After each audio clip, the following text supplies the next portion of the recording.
మే 18 చరిత్రలో ఈరోజు ఛత్రపతి షాహూ మహారాజ్ జయంతి. 1682 మే 18వ తేదీన షాహూ మహారాష్ట్రలో జన్మించారు. తాత శివాజీ మహారాజ్, తండ్రి సంభాజీ మహారాజ్ స్థాపించిన మరాఠా సామ్రాజ్యానికి షాహూ 5వ ఛత్రపతి. చాలా చిన్న వయసులోనే రాయగఢ్ యుద్ధం తర్వాత షాహూ అతని తల్లితో పాటు మొఘలులచే బంధించబడ్డాడు.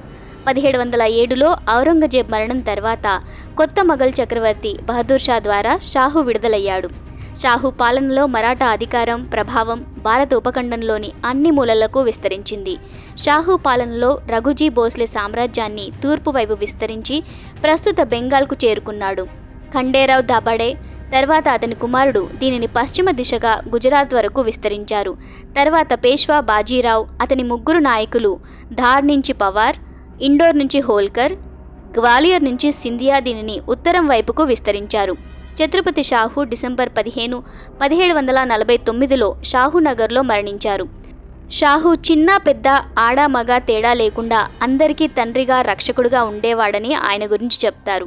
అంతకుముందు ఇలాంటి రాజు లేడు. ఆయన ప్రభుత్వంలో కూడా నేరస్తులు ఉండేవారు, కానీ ఆయన వారి పట్ల కఠినంగా వ్యవహరించలేదు. అదే సమయంలో షాహూ దాతృత్వం గురించి అనేక కథలు ప్రాచుర్యంలో ఉన్నాయి. ఆయన ఆస్థానంలో ఉన్నవారు ఆయన్ని మహాభారతంలో కర్ణుడితో పోల్చేవారు. పోఖ్రాన్లో మొదటి అణుపరీక్ష. 1974 మే 18వ తేదీన భారతదేశం మొదటి అణుపరీక్ష రాజస్థాన్లోని పోఖ్రాన్లో విజయవంతంగా నిర్వహించబడింది. దానికి స్మైలింగ్ బుద్ధ అని పేరు పెట్టారు. ఆ సమయంలో దేశ ప్రధాని ఇందిరాగాంధీ. భారత్ తొలిసారిగా అణుపరీక్ష నిర్వహించగానే ప్రపంచంలోని పలు దేశాలు ఆగ్రహం వ్యక్తం చేశాయి. అమెరికా భారత్పై నిషేధం విధించింది. అయితే అప్పటి సోవియట్ యూనియన్ భారత్కు మద్దతు ఇచ్చింది. ఇందిరాగాంధీ 1972లో అణు పరిశోధనా కేంద్రాన్ని సందర్శించారు. ఆ సమయంలో అణు పరీక్ష కోసం ఒక ప్లాంట్ నిర్మించడానికి శాస్త్రవేత్తలకు అనుమతి ఇచ్చారు. ఇదంతా ఇందిరా మంత్రులకు కూడా తెలియనంత రహస్యంగా జరిగింది. ఇది రహస్య ప్రాజెక్ట్.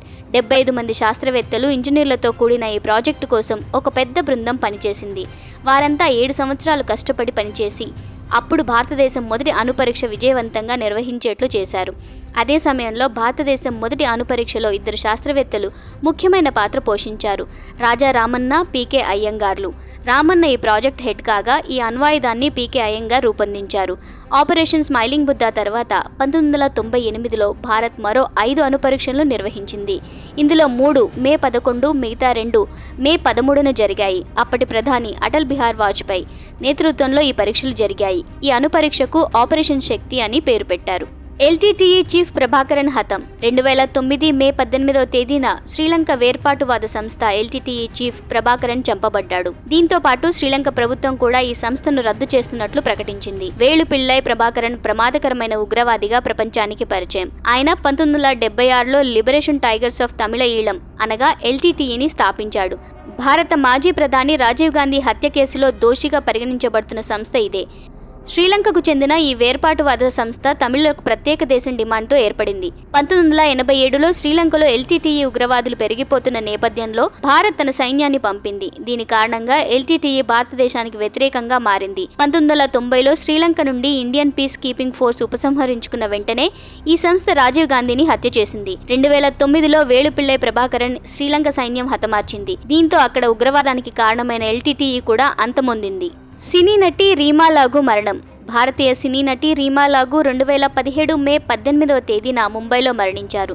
రీమా లాగు హిందీ సినిమాల్లో తల్లి పాత్రలకు ప్రసిద్ధి. హిందీ, మరాఠీ భాషల్లో దాదాపు 74 చిత్రాలలో ఆమె నటించారు. టీవీ షోలలో కూడా తన నటన నైపుణ్యాన్ని నిరూపించుకున్నారు. 1985లో రీమా లాగు ఖాందాన్ షోతో టీవీ పరిశ్రమలోకి అడుగుపెట్టారు. 1979లో సింహాసన్ చిత్రంతో మరాఠీ చిత్ర పరిశ్రమలోకి ప్రవేశించారు. అదే సమయంలో హిందీ చిత్రాలలో ఆమె 1988 చిత్రం ఖయామత్ సే ఖయామత్ నుండి గుర్తింపు పొందింది. ఇందులో ఆమె జూహీ చావ్లా తల్లి పాత్రను పోషించింది. రీమా లాగు సల్మాన్ ఖాన్ 11 చిత్రాల్లో ఆన్ స్క్రీన్ తల్లి పాత్రను పోషించింది. టీవీ పరిశ్రమలో పనిచేయడానికి ముందు ఆమె 10 సంవత్సరాలు బ్యాంకులో పనిచేశారు. అంతరిక్షంలోకి బ్రిటన్ మొదటి వ్యోమగామి.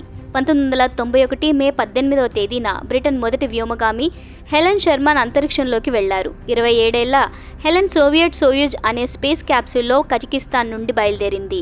ఒకరోజు హెలెన్ రేడియోలో ఆస్ట్రోనాట్ కావాలి, అనుభవం అవసరం లేదు అనే ప్రకటన విన్నది. ఆ తర్వాత దరఖాస్తు చేసుకుంది. 13,000 మందిలో హెలెన్ ఎంపికయ్యారు. ఆమె అంతరిక్షంలోకి వెళ్ళడానికి ముందు చాలా నెలల శిక్షణ పొందవలసి వచ్చింది. శిక్షణ సమయంలో శారీరక, మానసిక, భాషా స్థాయిలో అంతరిక్షంలోకి వెళ్ళడానికి సిద్ధమయ్యారు. ఆ తర్వాత 1991లో మే 18న హెలెన్ షెర్మన్ బ్రిటన్ మొదటి వ్యోమగామి అయ్యారు. 7 రోజుల 21 గంటల 13 నిమిషాలు అంతరిక్షంలో గడిపిన తర్వాత మే 26న ఆమె భూమికి తిరిగి వచ్చింది. దీనికి ముందు హెలెన్ షెర్మన్ చాక్లెట్ కంపెనీలో ఫుడ్ కెమిస్ట్గా పనిచేశారు.